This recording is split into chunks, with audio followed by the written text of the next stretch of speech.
And I'm going to be talking about hybrid working. There will be inclusion in it, but it's more about how we make hybrid working work and how we look at some of the pitfalls that could happen and try to avoid those. So thanks for coming back, those of you that were here this morning, and those of you who are new, thanks for joining us. So as Sophie has said, I'm Morton-Young. I am a HR consultant, a diversity, equity and inclusion consultant, a holistic executive coach, and a trainer and speaker. You might also find me on a stage somewhere singing backing vocals and doing sessions for signed artists. So that's me. So today we are going to, first of all, actually, before we do anything else, I want to ask, most of you on this call here are HR professionals, as I am, and this year or the past 18 months have been incredibly hard. So before I do anything or say anything else, I want to find out from you all how you are. So what we've got is, for me, I'll just talk a bit about my experience, actually. So for me, as an independent HR consultant, I went from worrying about what was going to happen in terms of work to, being overrun with work because we were so busy from about March. And I know that for all of us, we've had to deal with sudden changes in legislation, trying to interpret that legislation without much guidance. We've been dealing with redundancies and the other more unpleasant sides of our work. And then there's our own issues. So our own fears, our own changes that happened in our personal lives during the pandemic, our losses, our, all of those kind of life changes. And so I just really want to just take a moment and just ask you all to just take a second and breathe and just think, how are you? Are you doing okay? We know there's challenges, but are you managing to navigate it and get everything done? Or are there places where you are struggling? So, okay, giving everybody a second to vote. And we'll end the poll now. Yeah. Okay. So it looks like the majority of you are actually doing okay, which is great. And so keep, doing what you're doing, but please do remember that it is hard for us and that our well-being is paramount because we're looking after so many other people. So we do really need to make sure that we are okay and our home lives are as okay as they can be as well. What I'd like to do for those of you who said that you were struggling is I would like to offer, for those of you who would like to take up the offer, to send me an email and we will arrange a 1-hour free coaching call with you to talk about some of the things that you are perhaps struggling with, finding challenging, and looking at different tools and ways and strategies that we can perhaps help you to continue to navigate this and help you to feel better on a daily basis and see how we can help you with that. So the poll would have taken everyone's names, and I note that Sophie just said you can change your names if you'd like to change your name. So what I'd like you to do, if you would like to, if you are one of those people that said you were struggling and you would like an hour's free coaching with me, then if you could please email info@employeeangels.co.uk, and if you can write down the name that you had registered on this when you took the poll so that I can make sure that it's the same people. I think that we had something like 7. So I was saying to Sophie yesterday, I was saying, oh gosh, what if 65 people say they're struggling and I've got to give out 65 hours of coaching?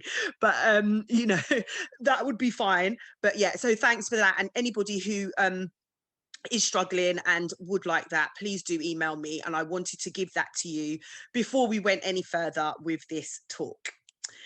So let's talk about hybrid working. So hybrid working is a newish term for a not so new practice. Essentially, it's formalizing the couple of days from home that a lot of us have been doing over the years. The concept is simple enough, But with the situation that we're in now, the execution is a little bit more complicated, or there's more things that you should maybe or could take into consideration for where there are tricky points. So going to have another poll for you all. So what I'd like to know, just to get a bit of an idea as to where you all are, and please guys, if you want to turn on your cameras, please turn on your cameras. I'm talking to you all, we're having a conversation, and so I'm happy to see you all. So just to get an idea of where you are, we've got a poll. So all of you that have a plan, a method, a way forward, you're ready to go with your hybrid working, or you're already doing it, then select that option. If you haven't started, or you're planning it and you're in the middle of it, please let me know. And if you're thinking about it but not quite sure what to do, or you're working on it ish, then let me know, just so I can get an idea of where we are, or whether I need to rewrite my content on the spot as I'm talking to you. Right, okay, so, oh, we're still voting. Let's give you a few more seconds.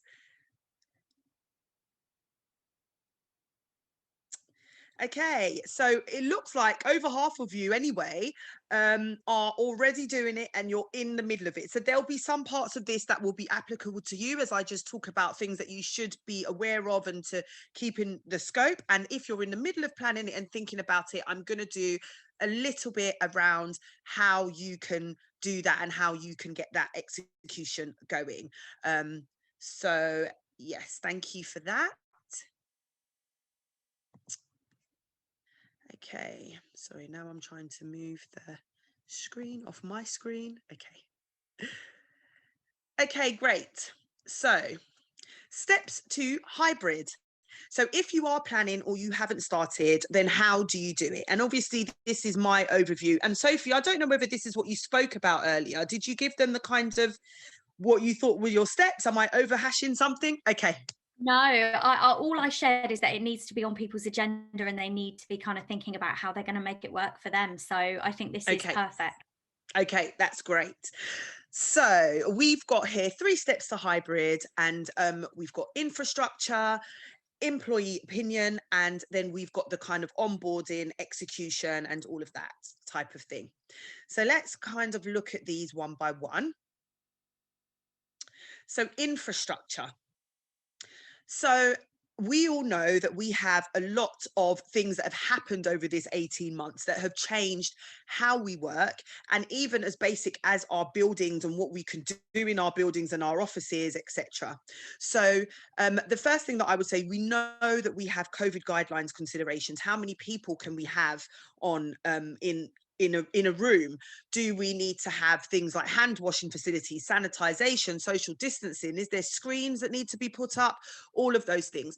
The rules around COVID and the guidelines change all the time, every day. And I think at the moment, we still haven't got a kind of set thing of what we want to do. And businesses are sort of interpreting things as they see fit, which is, you know, we have to do what we have to do to make things work.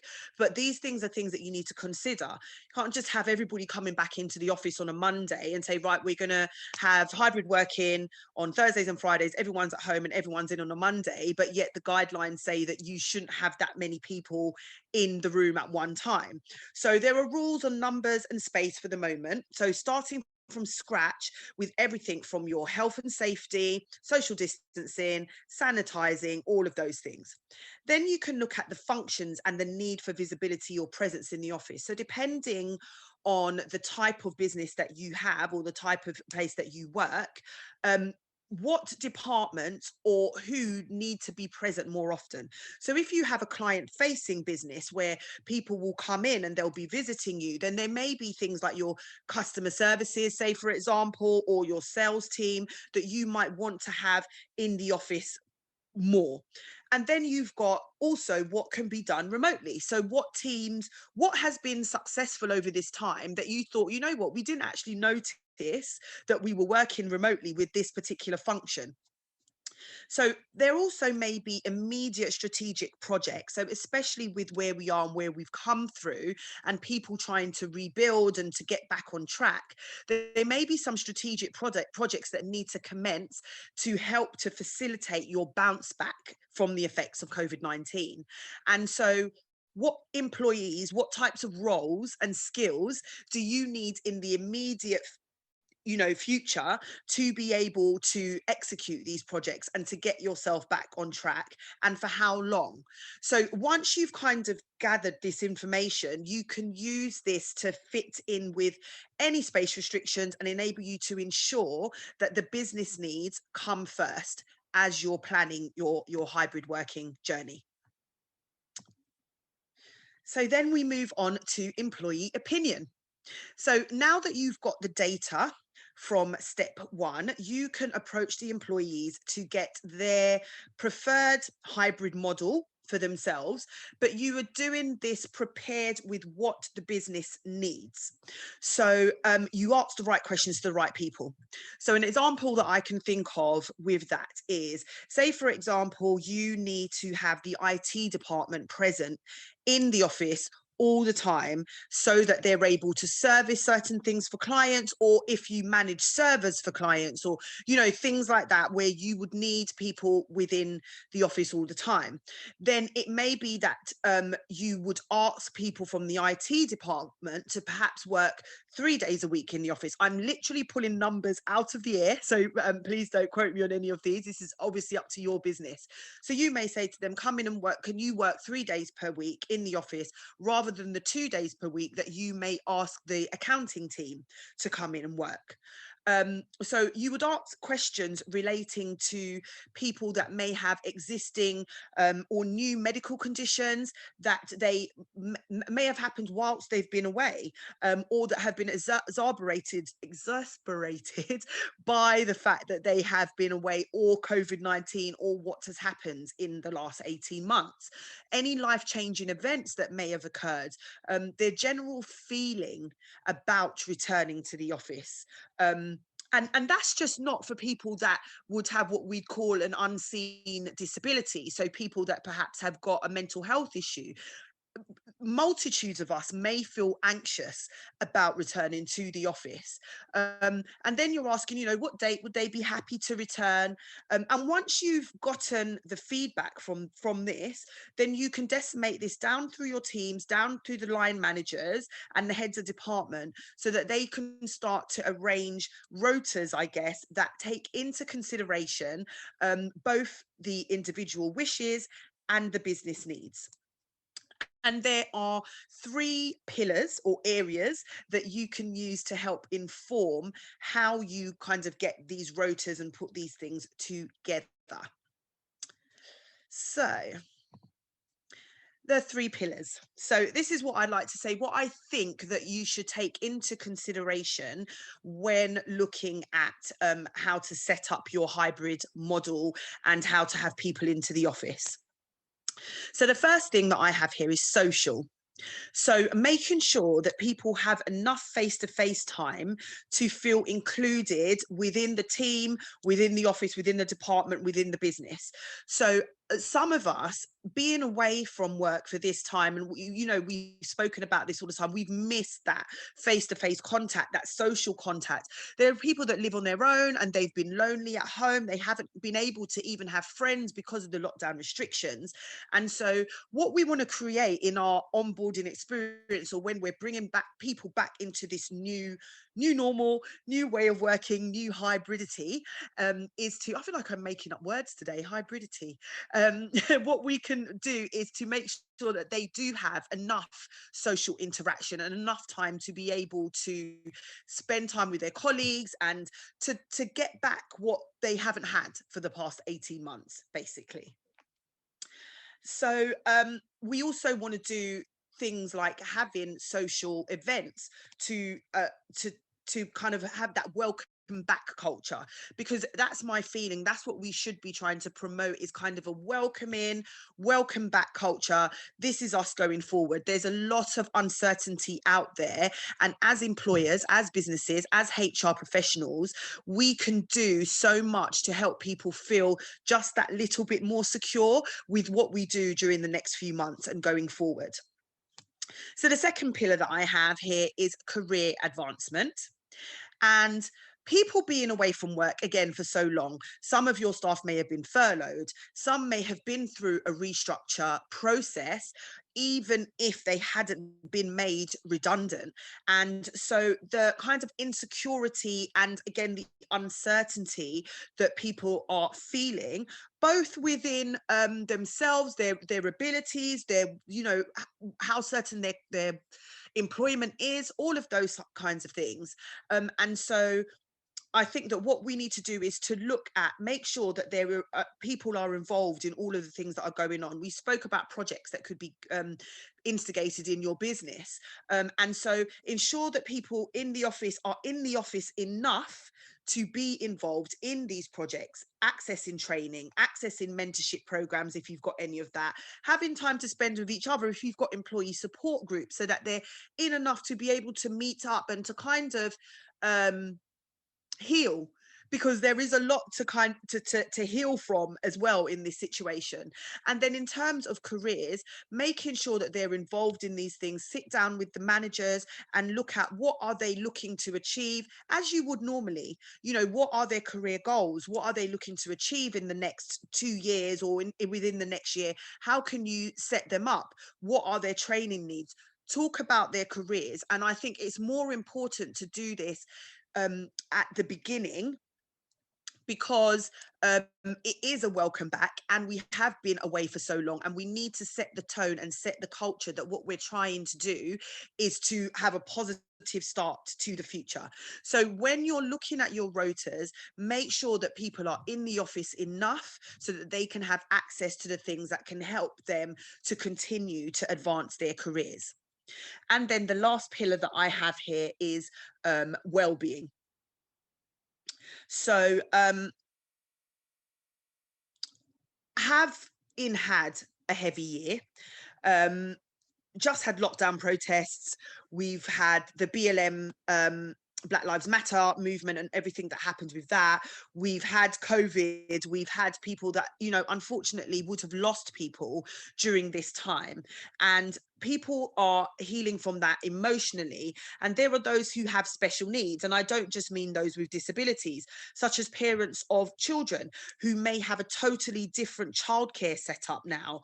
You know, they may they've had their children at home all of the time, or perhaps they have, and I'm an advocate for parents of children with special needs, having a special needs child myself, they may have to shield their children, or there may be other issues that may affect the working pattern that they're able to commit to. There are those who have lost people, unfortunately, to the virus. There are those who are ill and suffering from long COVID. People that have mental health concerns, feeling depressed, anxious, people that have to shield, people have lost income. When you are considering hybrid working, we need to think of all of these kind of, and take into consideration all of these special needs. Find out what people would need from a work from home and an office point of view to keep them productive and supported,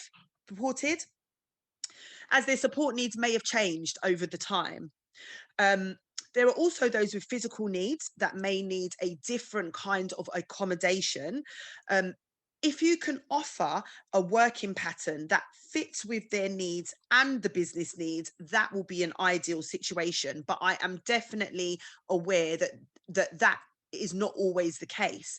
But as long as you have a robust business case and rationale for every decision that you've made, and you keep a record of each decision that is made within the business on the employee files, so that, you know, if there are questions or things that are raised, or you get pushback, that you know within yourself that you have the correct reasoning, and business needs do always come first.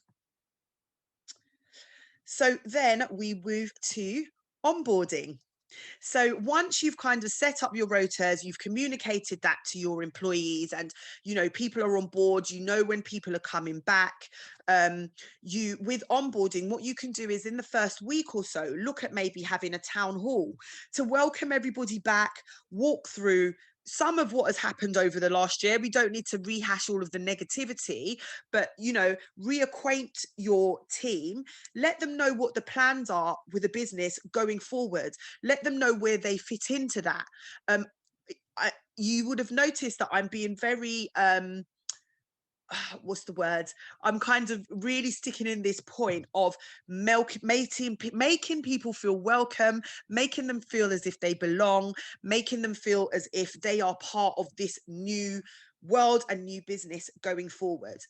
Making sure that you have team meetings. So things could have changed over the time. They could have been a restructure. So the new team, face-to-face team meetings with those people, again, sharing the strategies, the objectives, the outlook going forward, and making sure that people can buy in to that. Speak to senior leaders about how you can make the business and the strategic plans more accessible for everybody, top down. So at all levels in the business, essentially, and so that they can buy into where the company is going. There may be those, again, that need special considerations to return to the workplace.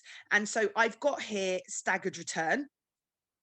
And there may be those that need to perhaps come back for 1 day a week for the first month, or they may need to other things that would help them with reacclimatizing and getting back on board into the workplace. And I think that you should treat those things almost as a reasonable adjustment. If somebody's got a good reason, and you may need to get occupational health involved to do assessments, you may need to get other evidences and reports, depending on what they're asking you for to create this staggered return or for these special dispensations. However, these are things that you need to consider, that not everybody will be coming from the same position and from the same place with coming back into the workplace. Try to promote social opportunities. Have a lunchtime social. Many people might not want to stay after work, but you could on a Friday say, right, we're going to have a social thing where lunch is provided, or you get everybody to just bring in their lunch, and I don't know, you just bond with each other, have conversations. You could do quiz nights, you can watch something on the TV that might be interesting or that feeds into your business, something so that people can spend time together during your onboarding. So how do we avoid the things that could get us into trouble, or the pitfalls that might happen with hybrid working? So there is evidence that people who work from home regularly are 38% less likely to receive a bonus payment. They're less than half as likely to receive a promotion. And younger people and single people without children are less likely to work from home at all. So they're more likely to be in the office. With hybrid working looking to be the norm now across many businesses, I think the last count there were there were over 80% of businesses that were considering a hybrid working model. There needs to be an awareness of this bias against home workers so that the culture change can be implemented. So there are all kinds of risks relating to the Equality Act and just good HR practice if this type of discrimination becomes more prevalent. So again, what I said before, if you've got people that are working from home more, how can you get them involved in the projects and in the things that are happening in the workplace? Think about that, and making sure that things like project work are distributed as evenly as is possible. The second thing is to spend time assessing what the structures and the processes that will be needed to have all-round communication. Now, I know a lot of this work would have already have been done over this time because, we've had to put forward communication channels, but not so much where there are people working in the office and people working outside of the office. And you may have half of your team in on one day and half of your team out. So how do we have those structures so that everybody is communicating seamlessly? And also to be open with the people that are working from home more often, and how they can be more supported, to be proactive, how they could be more supported to get things done and to feel included within the team. And so that you can make sure that all employees are seen. Employee relationships, as we come back, is also an area for concern in terms of some of the political and topical things that have been going on over the past 18 months. So most prevalent at the moment is around vaccine and those who are vaccinated, those who are not, those who wish to be vaccinated, those who do not wish to be vaccinated, and how the relationships between workers are managed in the context of all of these things that have become quite divisive amongst us, and all of these conversations. So I would say create a space where people can respectfully talk about how they feel about these things and their opinions. And I'm not saying do that every day or every week. I spoke earlier about having a town hall, and maybe that's something that can be raised. So things like talking about what the vaccination program are, the timelines the government have given, real factual things. And, you know, if anybody has anything that they want to say about that, or anything that they want to say about their perspective, as long as it's respectful, let people share it. But the other thing is to make sure that whatever your views are, that you nip intolerance or conflict in the bud as soon as it arises. Whether or not you agree with what is being said, we need to, again, as I said before, have this culture of inclusion, belonging, welcome back, having businesses as somewhere that, you know, people are happy to go to and spend time, and don't feel as if they're being targeted, or, you know, as if they're being, what's the word? Discriminated against, really, for their views. So that's what I would say about that. It's just about sensitivity and being sensitive. And then we go to well-being, which is the last slide. And as this is a well-being conference, and I really wanted to thank Sophie so much for inviting me and for asking me to speak. And I think that this topic is so important. So when it comes to well-being going forward, as I've said, we've all had some sort of element of change, some sort of element of challenge over this past, relating to COVID-19 and the fallout from that. And looking at training or other types of talks to give awareness to managers of when people are struggling, when people are not quite feeling right, or they're finding being in the workplace a challenge, or even when things are happening in their home lives that could be spilling over into work, and knowing how to approach those things with tact, with diplomacy, with care, and being able to look at how you can give greater support for well-being. So having open conversations with people, as I've said before, and you can do things simply as producing a monthly wellbeing newsletter that signposts lists of local wellbeing practitioners, massage therapists, counselors, people that do Reiki, beauty spas, gyms and leisure places, just to show that you are behind well-being and you understand that people have struggled, and that you would like to make sure that your employees are supported. Some companies may want to have wellbeing practitioners come into their businesses, and again, that will be a budgetary consideration as well as other things, and maybe looking at the need for that. Employees and all of us have realized that over the last few months that we can have a hybrid working pattern and businesses can still run, which was something that people didn't really think beforehand, or it was looked at that people that work from home were lazy, or they weren't doing things, and all of that. And I think that's all been changed totally on its head now. They've also realized that there are other things that take priority in life. such as our health, our well-being. And I think that we need to support that shared feeling that by being supportive of your employees and recognizing that the past 18 months have for some of us been awful, and that they've changed us all in some way, and that we're all in this together going forward. And I think that is also important as we move into this new way of working, a new way of being, is that what we've learned from COVID is greater care for ourselves and each other is of paramount importance. So thank you, everybody. I think I'm probably about 6 minutes. I've got about 6 minutes. So if there were any questions, I'm sorry for the disjointedness of me trying to look at my notes and talk to you at the same time, but I hope everybody got what I was trying to share.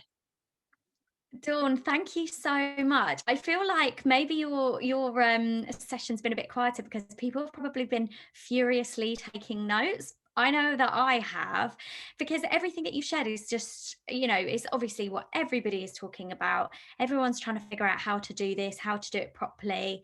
I love the fact when you were talking about bringing in things like career advancement and some of the stats on people not getting promoted that work from home is just, yeah, really, really insightful. So thank you.